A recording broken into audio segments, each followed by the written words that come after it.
Hi, in this video we're going to be going over the GPT Discord bot by Alshabal's data service. The GPT Discord bot is a publicly available seamless integration of OpenAI's advanced GPT models with Discord's platform.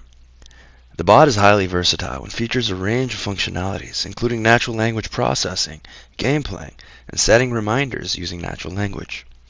The underlying architect is based on OpenAI's GPT models, supported by a local Keras layer for efficient handling of requests. So let's jump right in. The first thing you're going to want to do is download the GitHub repo.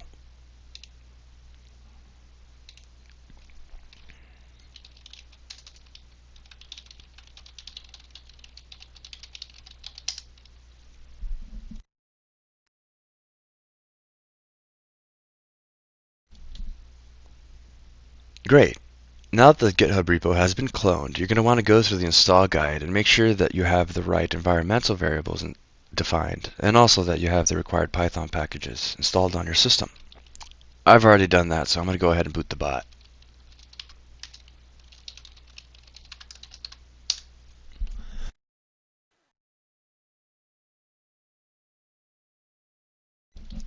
You'll notice that as the bot boots up, the Keras layer is trained. Currently it's defaulted to 25 epochs, but you can adjust this easily in the code. You'll find epochs equals 25 near the top.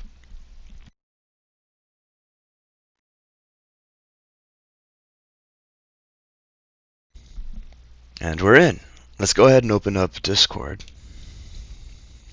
And currently the GPT Discord bot supports Text DaVinci 003 and GPT 3.5 Turbo. Once GPT-4 scales up, we'll include that in the bot as well. Let's go ahead and ask DaVinci something.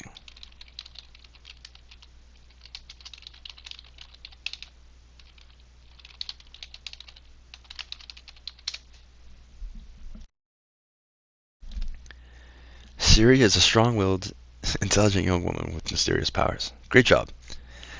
The nice thing about the way we've built the bot is that it uses a SQLite database to store memories. You can access these memories across models. I can have a conversation with DaVinci and continue that conversation with GPT-3.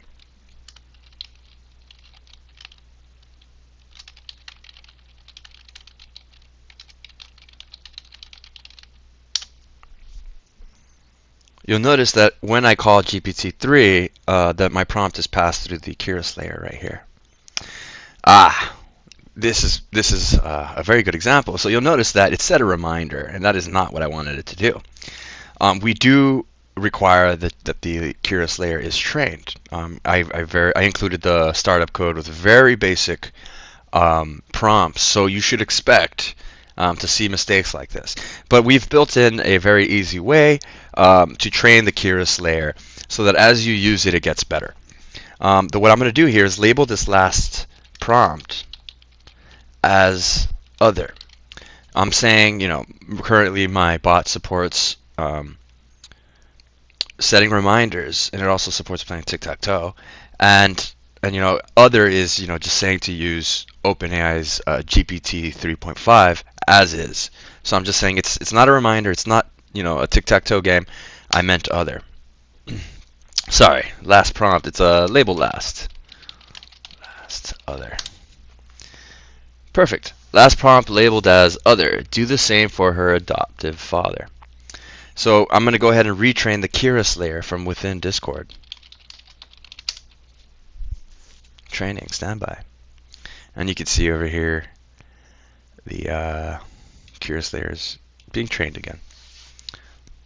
So yeah, label last other is what gives you the it allows you to do that.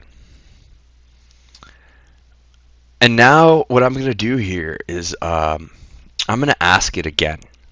But I'm going to rephrase it just to show that GPT does learn. Now do it for her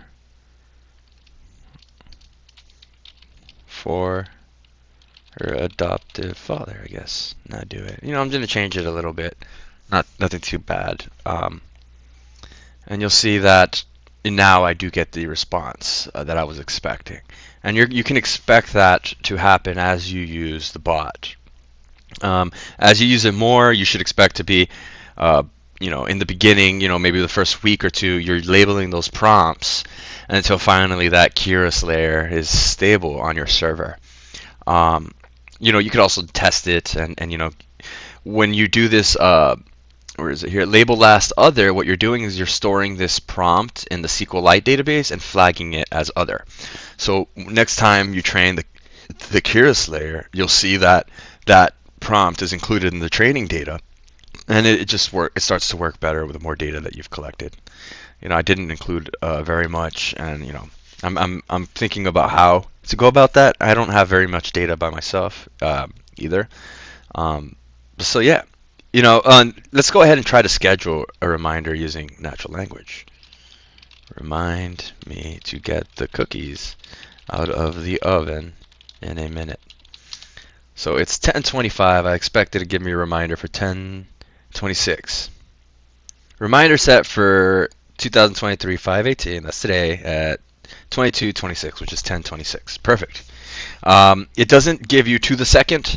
It's going to give you the reminder within the minute. The send reminders function, the way the bot works, is that task is run every minute, and you'll see within a minute that reminder is going to come in. But let's go ahead and keep going. Let's just tell it thanks. Right, let's start a game of tic-tac-toe.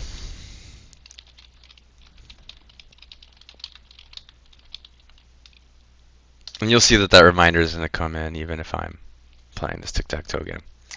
Also, goes first, send your move in format row column starting with 0.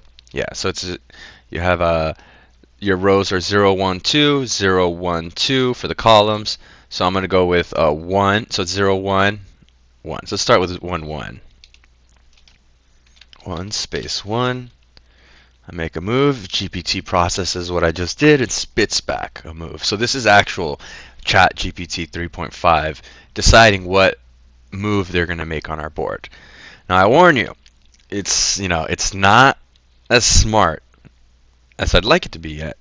That's because we need to train the GPT model to make better choices. As you can see here, they just gave me the game basically.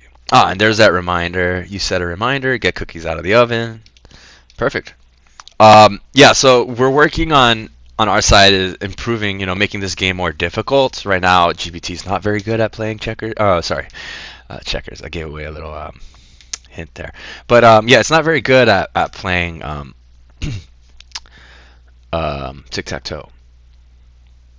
So, but yeah, I'm going to go ahead and finish them off real quick. I'm going to put 2, 0. And you can see that Alcival wins, and it'll just give me a last output.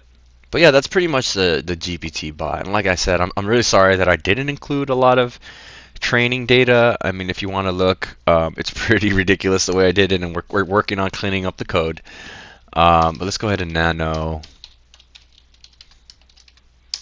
You'll see that it's really a bad way of doing this, but we built this bot in 2 weeks, and we're gonna iterate on it. But you can see we do include some training data to get you started.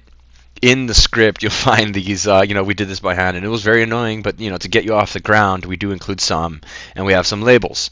You'll see the reminder label, the other label, and TTTT. As we include TTT is for tic-tac-toe. As we include features, you'll see that these will change. But that is pretty much it. If you have any questions, you can always reach us at support@allcheval.com. Thanks for watching this video.